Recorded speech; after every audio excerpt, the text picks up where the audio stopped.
50 volt. No, it wants probably a bit of oil or something. Okay, it's got her. Got her. Yeah. Look, chook eggs. Yeah, you had chooks in out there. The chooks, when I picked up, there was a lot Chooks of have eggs. been living in.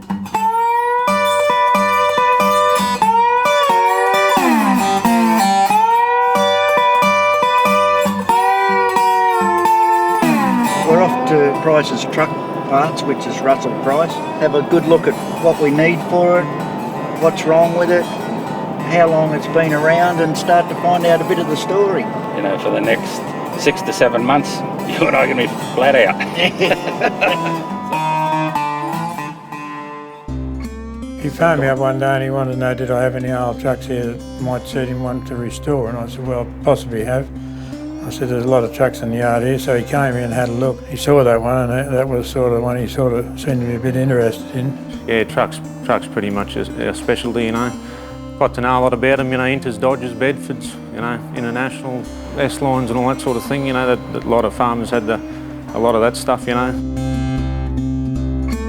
The truck that we've located and going to restore is a 1946 K5 International. It's a 233 cubic inch engine, side valve, flat 6. Naturally aspirated, which is through a carburettor. Well, apparently it's been sitting there in that shed for 35 years, I believe.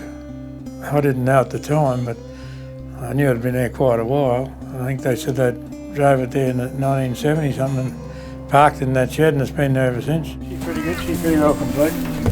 Everything looks to be there. From our research, the truck was parked in a shed in 1973, so it hasn't moved or done anything since then. Yeah, Hamilton, H&L Hamilton from Arnold. When we found out that the Hamiltons had owned this vehicle, my wife's mother's sister was married to a Hamilton, so we thought that there might be some connection between this vehicle and her family, and that's where it started. And then Don made some cold calls and found Scott Hamilton. Oh, Don just asked me if I was any connection to the H.I. Hamilton that lived in Miles.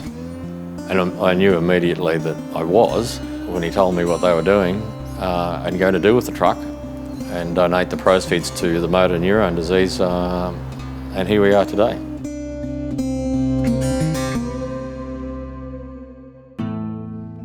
Wayne Patterson joined the organisation prior to me about 18 years ago.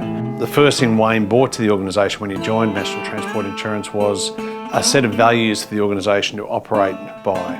So Wayne was a great influence on a lot of people who still remain at National Transport Insurance.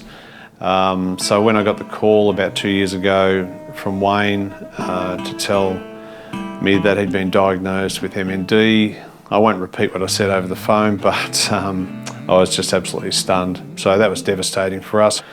So we want to be with him there all the way. And so we went to our people, told the story about Wayne, and they agreed that Motor Neurone Disease would become our primary charity for the organisation. Obviously, with our DNA and our background in transport, we felt that restoration of a truck would be a great way of doing that. Let people follow the journey and enjoy that, but then raffle the truck for a great cause, which is Motor Neurone Disease.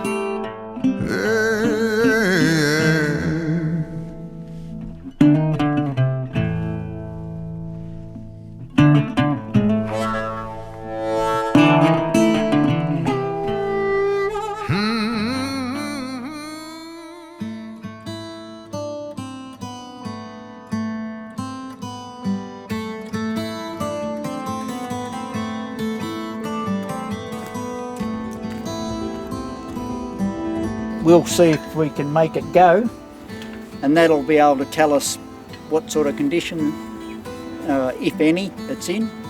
We pour a bit in here. We've got a bit of dirt floating down there. I've cheated a little bit and put 12 volts through 6 volts. I think Pete found a crank handle there before. We'll try and give it a crank over. The starter motor. Rightio, Pete. You pull the switch on? Yep. All right. Switch it on, we'll see what happens.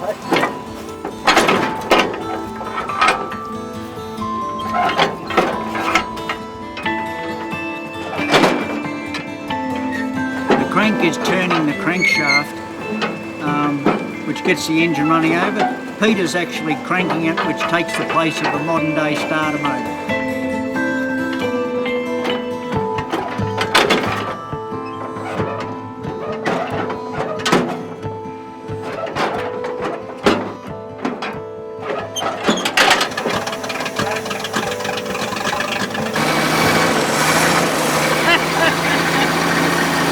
What a pisser!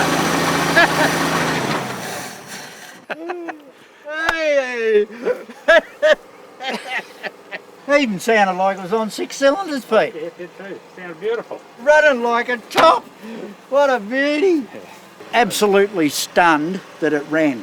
I mean, there's water pouring out of the engine block, out of the Welsh plugs, because they're all rusted away, just pure age. You know, but the points have worked. It's obviously got a camshaft hooked up to where it's supposed to be, and it's still turning, and oh!